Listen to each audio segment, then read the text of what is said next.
का खतरा अभी पूरी तरह से टला भी नहीं कि एक और वायरस ने दस्तक दे दी है। आम से लगने वाले इस वायरस ने बड़ी तेजी से संक्रमण फैलाना शुरू कर दिया है। देखते ही देखते इसने हजारों लोगों को अपनी चपेट में ले लिया है। कौन सा है ये वायरस और किस तरह से ये अपना पांव पसार रहा है और कैसे इससे बच सकते हैं, विशेष में आज इसी की करेंगे पड़ताल। नमस्कार, मैं हूं आपके साथ विभा उपाध्याय और आप देख रहे हैं इन्फ्लुएंजा की आफत।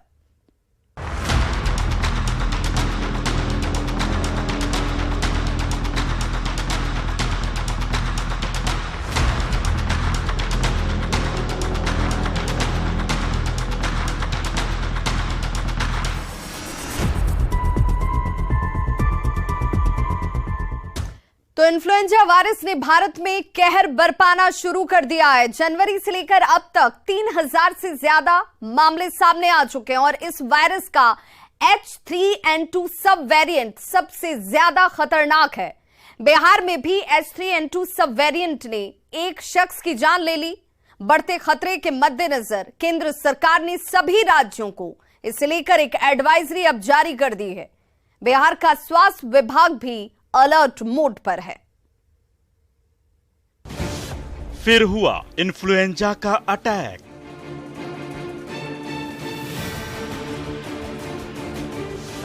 जान लेने लगा जानलेवा वायरस।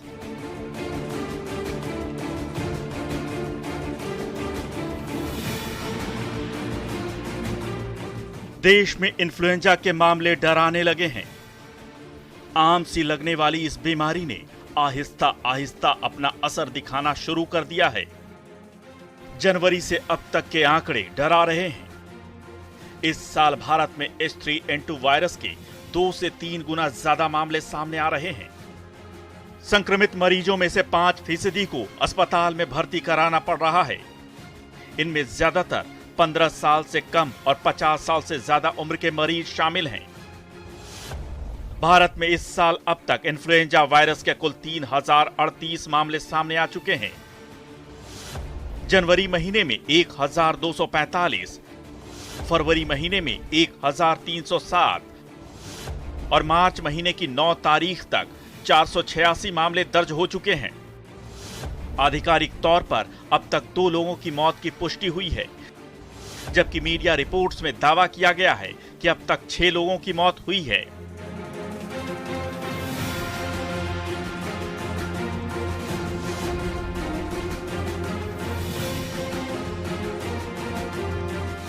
देश में H3N2 वायरस के तेजी से बढ़ते मामलों के बीच बिहार में भी एक केस सामने आ गया है। राजधानी पटना में ही एक महिला H3N2 वायरस से संक्रमित मिली है। बिहार में H3N2 वायरस का यह पहला केस है। जिस महिला में वायरस की पुष्टि हुई है उसे सर्दी खांसी के साथ बुखार भी है। संक्रमण के बढ़ते मामलों को देखते हुए लोग डरे हुए हैं। हम लोग डेली टहल रहे हैं, कसरत कर रहे हैं, घर में गर्म पानी पी रहे हैं।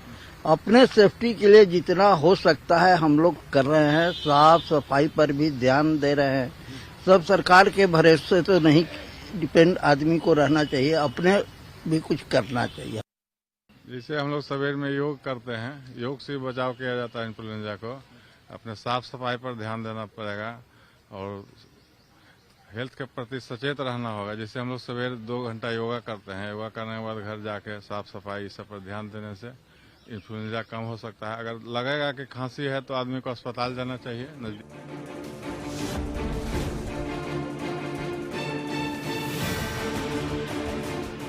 देश भर में इन्फ्लुएंजा वायरस के बढ़ते मामलों, खासकर सब वेरिएंट H3N2 के मामलों और इसके कारण अब तक हुई 2 मरीजों की मौत से चिंतित राज्य के स्वास्थ्य विभाग ने सभी अस्पतालों के लिए अलर्ट जारी कर दिया है।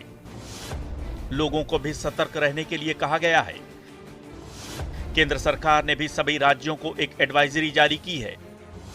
इस एडवाइजरी में इन्फ्लुएंजा जैसी बीमारी और सांस से संबंधित गंभीर बीमारी पर बारीकी से नजर रखने को कहा गया है। साथ ही संबंधित क्षेत्रों से इन्फ्लुएंजा के परीक्षण के लिए पर्याप्त नमूने भेजने के लिए भी कहा गया है।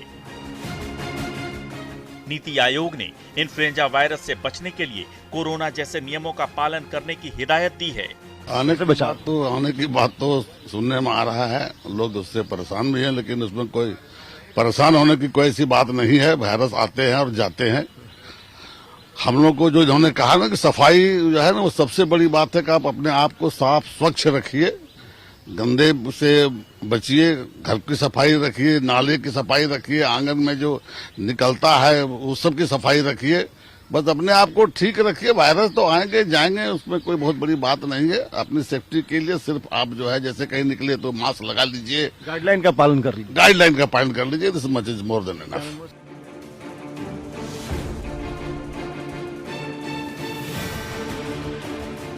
राज्य स्वास्थ्य विभाग के अधिकारी सतर्क हैं और वायरस के मामलों पर बारीकी से नजर रख रहे हैं। साथ ही केंद्र सरकार के निर्देशों का भी पालन किया जा रहा है। सभी राज्यों के स्वास्थ्य विभागों को जारी एडवाइजरी में जागरूकता बढ़ाने की अपील की गई है। खासकर हाथ की स्वच्छता के पालन के बारे में सामुदायिक जागरूकता बढ़ाने, लक्षणों की शुरुआती रिपोर्टिंग को बढ़ावा देने और उन लोगों के संपर्क को सीमित करने के लिए कहा गया है जो संक्रमित हैं। डॉक्टरों से लेकर आम लोगों तक को प्रोटोकॉल का पालन करने की सलाह दी गई है। Bureau report, news 18।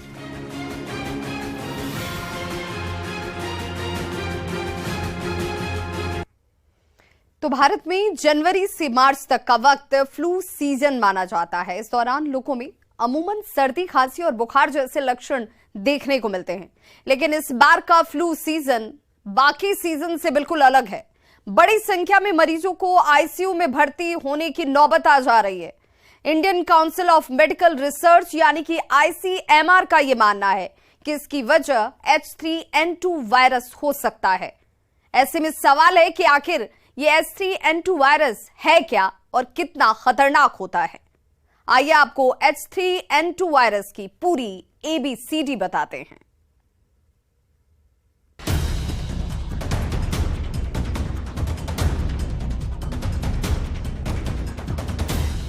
आमतौर पर जनवरी से मार्च का महीना सीजनल फ्लू का होता है, लेकिन इस बार जनवरी से मार्च के बीच न सिर्फ मरीजों की संख्या कई गुना बढ़ी है, बल्कि उनकी खांसी भी हफ्तों तक ठीक नहीं हो रही है। ऐसे में यह जानना जरूरी है कि आखिर ये इन्फ्लुएंजा या फ्लू होता क्या है।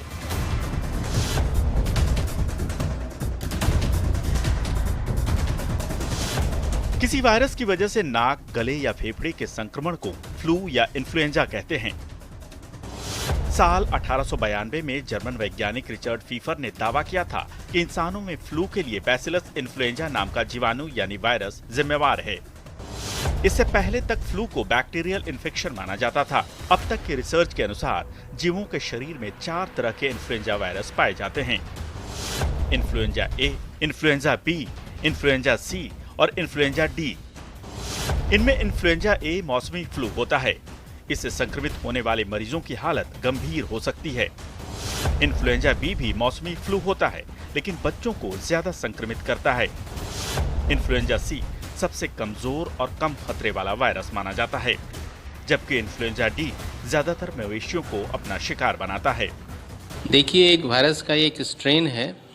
यूजुअली हर साल ये स्ट्रेन कुछ ना कुछ चेंजेस आता है इसमें, और इस बार जो वायरस में स्ट्रेन में जो चेंज है, ये जो H3N2 के नाम से जाना जा रहा है, ये करीबन वही वायरस है जो कि यूजुअली हर साल आता है। हर साल जो मौसम बदलता है उस समय वायरस का ग्रोथ होता है और यूजुअली लोग में सर्दी, खांसी, बुखार का ये होता है। ये उससे स्लाइटली डिफरेंट स्ट्रेन है, लेकिन बहुत ऐसा नहीं है कि बहुत इसके लिए पैनिकी होने की आवश्यकता है। हाँ, अब जान लीजिए कि भारत में फैल रहा H3N2 वायरस है क्या। दरअसल इन्फ्लुएंजा ए वायरस में 2 प्रोटीन स्ट्रेन HA और NA होते हैं। H3N2 वायरस इन्हीं 2 प्रोटीन स्ट्रेन का कॉम्बिनेशन है। इसी तरह इन्फ्लुएंजा का एक सब टाइप H1N1 होता है, जिसकी वजह से स्वाइन फ्लू महामारी आई थी। इन दिनों भारत में इन्फ्लुएंजा ए वायरस के सब वेरिएंट H3N2 की वजह से फ्लू तेजी से फैल रहा है। जीवों के जेनेटिक मटेरियल में बदलाव के बाद ये वायरस खुद की लाखों कॉपी बनाते हैं। इसे म्यूटेशन कहते हैं। जिसके कारण इन्फ्लुएंजा वायरस काफी तेजी से अपना रूप बदलते हैं और ये जानलेवा भी हो सकते हैं।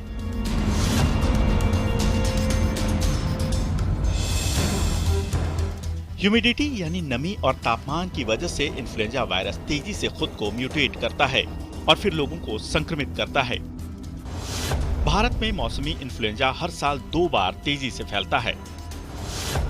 पहला जनवरी से मार्च तक और दूसरा मॉनसून के बाद यानी सितंबर से अक्टूबर के बीच। इन्फ्लुएंजा वायरस H3N2 हर साल फरवरी मार्च महीने में फैलता है।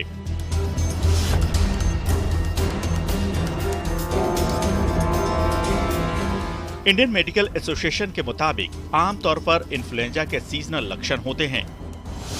H3N2 वायरस के लक्षण सीजनल कफ और कोल्ड की तरह होते हैं।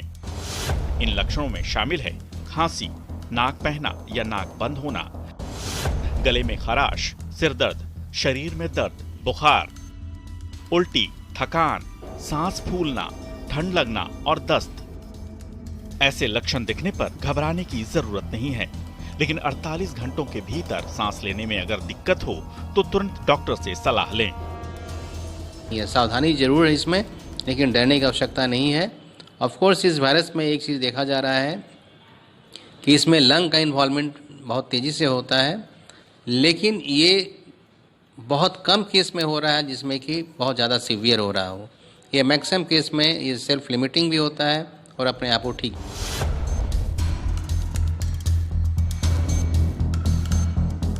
इन्फ्लुएंजा की अब तक कोई दवा नहीं बनी है। एंटीवायरल और लक्षणों के इलाज के लिए डॉक्टर दवा लिखते हैं। इंडियन मेडिकल एसोसिएशन के मुताबिक कोई भी दवा डॉक्टर की सलाह के बिना न लें। बच्चों के लिए भी ये वायरस जो है वो खराब है। मतलब खराब क्या मतलब, उसमें भी इन्फेक्शन के चांसेस ज़्यादा रहता है। तो जहाँ भी खासकर जो कम एज के बच्चे हैं, जो बुजुर्ग लोग हैं, उसमें थोड़ी सावधानी रखने की आवश्यकता है। प्लस जो कि कैंसर के मरीजों, किडनी के मरीजों, जिनका इम्यूनिटी लेवल ऐसे पुअर होता है, उन पर ध्यान की देने की आवश्यकता है।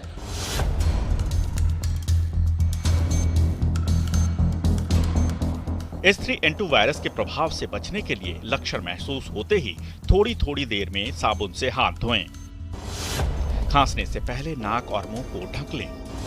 पानी और लिक्विड खूब पिएं। नाक और आंख छूने से परहेज करें। बुखार और सिरदर्द में सिर्फ पैरासीटामोल दवा लें। अब ये जान लीजिए कि H3N2 से बचने के लिए क्या न करें। किसी से भी हाथ मिलाने से परहेज करें। पब्लिक प्लेस में न थूकें। एंटीबायोटिक दवा लेने से पहले डॉक्टर की सलाह लें। दूसरों के साथ एक थाली में खाना खाने से बचें।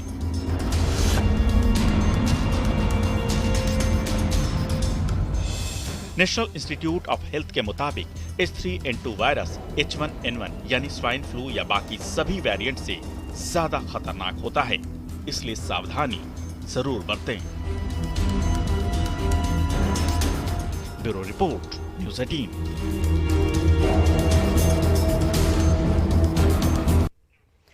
तो पहली बार 1968 में H3N2 वायरस की पुष्टि हुई थी और तब से जानलेवा वायरस ने दुनिया भर में 10 लाख लोगों की जान ले ली।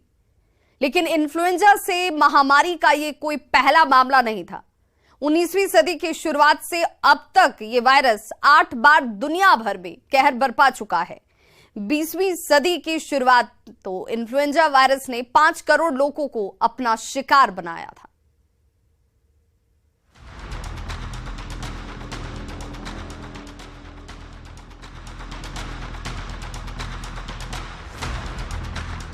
वैसे तो इन्फ्लुएंजा या फ्लू एक आम बीमारी मानी जाती है, लेकिन इसके कुछ वेरिएंट जानलेवा होते हैं।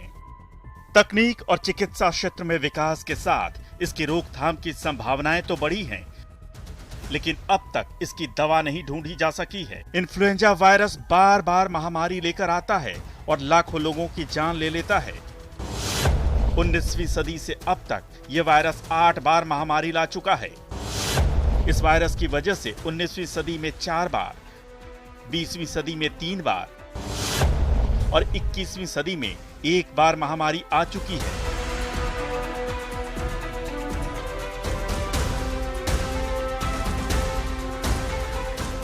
पहले विश्व युद्ध के खत्म होते होते और उसके बाद इन्फ्लुएंजा वायरस ने जबरदस्त कहर बरपाया था। 1918-19 के दौरान यूरोपीय देशों में स्पेनिश फ्लू आया था। तब भारत में स्पेनिश फ्लू को बॉम्बे फ्लू या बॉम्बे फीवर कहा जाता था। दुनिया भर में स्पेनिश फ्लू नाम की इस महामारी से 5 करोड़ से ज्यादा लोगों की मौत हुई थी। इसमें सबसे ज्यादा 2 करोड़ लोगों की मौत भारत में हुई थी। 1957 में एशियन फ्लू ने फिर कहर बरपाया।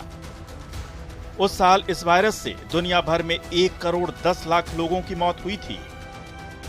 इसके बाद 2009 में आए स्वाइन फ्लू के कारण दुनिया भर में 5,75,000 लोगों की मौत हुई।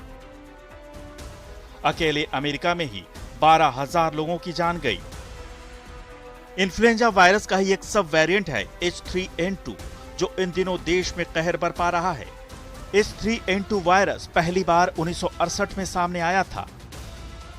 उस साल इसकी वजह से हांगकांग में इन्फ्लुएंजा महामारी की 2 लहरें आई थी। 1968 की जनवरी से मार्च और जुलाई से अगस्त महीने के बीच हांगकांग में वायरल इन्फेक्शन के केस तेजी से बढ़ने लगे। जुलाई महीने में सरकार ने महामारी के लिए इन्फ्लुएंजा के सब वेरिएंट H3N2 को जिम्मेदार बताया। अगस्त महीने में सिंगापुर, ताइवान, फिलीपींस, वियतनाम और मलेशिया में भी इस वायरस के सब वेरिएंट मिले। इसके बाद यह कंफर्म हो गया कि अब H3N2 वायरस दुनिया में महामारी फैला रहा है। 1968 में H3N2 वायरस से दुनिया भर में 10 लाख लोगों की मौत हुई थी। इसमें सिर्फ अमेरिका में 1 लाख लोगों की जान गई थी। Bureau report, news 18। अभी भी कई लोग ऐसे हैं जो इस वायरस और इसके टेस्ट के बारे में नहीं जानते हैं। टेस्टिंग का क्या कास्ट है, कब टेस्ट कराना चाहिए, कैसे और कहां ये टेस्ट कराना चाहिए, कितने दिन में इसकी रिपोर्ट आती है, इन सभी सवालों का जवाब जानने के लिए हमारी दिल्ली संवाददाता फरहा खां की ये रिपोर्ट देखिए।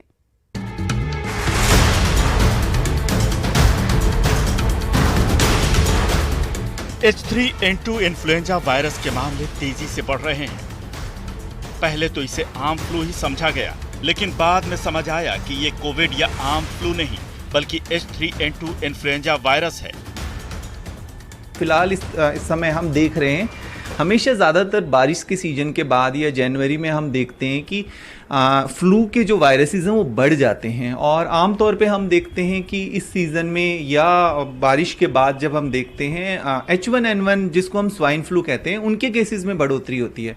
पर फिलहाल इस बार हमने देखा कि H1N1 लोगों का नेगेटिव आ रहा था और कोविड भी नेगेटिव, और फिर भी उनको सिम्टम्स चल रहे थे। तब दोबारा फर्दर उनकी टेस्टिंग की गई, तब पता लगा कि अभी जो केसेस बढ़ रहे हैं वो H3N2 की वजह से है। वो भी एक इन्फ्लुएंजा ए ही है, उसी का सब टाइप है, लक्षण भी उसमें एक तरह के है। पर अभी फिलहाल जब से ये संक्रमण बढ़ा है, ज्यादातर H3N2 के केसेस ही पॉजिटिव मिल रहे हैं। बढ़ते खतरे को देखते हुए सरकार ने एडवाइजरी जारी कर दी है। जागरूकता बढ़ाने की अपील की जा रही है। टेस्टिंग सेंटर्स पर भी भीड़ होने लगी है। देखिए, इसके लिए टेस्टिंग का जो प्रोसीजर है वो सेम है जो कोविड के लिए हम करते थे। इसमें कोई किसी तरह का ब्लड टेस्ट नहीं होता है। सैंपल, स्वैब सैंपल लिया जाता है जो हम नोज से और माउथ से लेते हैं। सैंपल कलेक्शन कोविड की तरह है, टेस्टिंग भी सेम कोविड की तरह है। इसके लिए सेपरेट मॉलिक्यूलर लैब होती है जिसमें ये टेस्ट किया जाता है। इसका हम इसमें रिकमेंड करते हैं कि जो हाई रिस्क वाले ग्रुप के लोग हैं एटलीस्ट उनको कराना ज़रूरी है, क्योंकि फ़िलहाल अगर हम ये देखें भी 2 मौतों का केसेस भी तो इन पेशेंट्स में भी हाई रिस्क थे। एक कैंसर के पेशेंट थे और एक जिनको डायबिटीज़ और एल्डरली थे और हाइपरटेंसिव भी थे। तो रूल आउट करना ज़रूरी है मेडिकेशन को स्टार्ट करने से पहले। दिल्ली के इस लैब में फ्लू का टेस्ट किया जा रहा है। H3N2 वायरस का टेस्ट भी कोविड टेस्ट की तरह ही किया जाता है। इस वायरस के टेस्ट के लिए सैंपल भी नाक और गले से लिया जाता है। देखिए, क्योंकि ये भी रेस्पिरेटरी वायरस है, इसका भी ट्रांसमिशन तेजी से फैलता है, संक्रामक वायरस है, एक इंसान दूसरे इंसान तक फैला सकता है। तो इस वजह से टेस्टिंग से, क्योंकि टेस्टिंग भी एक प्रिवेंशन का पार्ट है, तो इस वजह से लोगों में अभी अवेयरनेस हुई है। और डॉक्टर्स भी स्पेसिफिकली, जैसे मैंने आपको बताया कि जो हाई रिस्क वाले ग्रुप है, जिनकी एज ज़्यादा है, जिनको पहले से कोई ना कोई गंभीर बीमारी है, उनके लिए जांच करके जानना ज़रूरी है कि उनको ये वायरल इन्फेक्शन है या कोई अन्य तरह का दूसरा इन्फेक्शन है। क्योंकि आजकल लोग ओवर द काउंटर या सेल्फ मेडिकेशन करना शुरू कर देते हैं। तो जो वायरल इन्फेक्शन होता है उसमें एंटीबायोटिक्स का रोल नहीं होता, इस वजह से टेस्ट करके जांचना जरूरी है ताकि आप प्रिकॉशन ले सके, अपने आप को आइसोलेट कर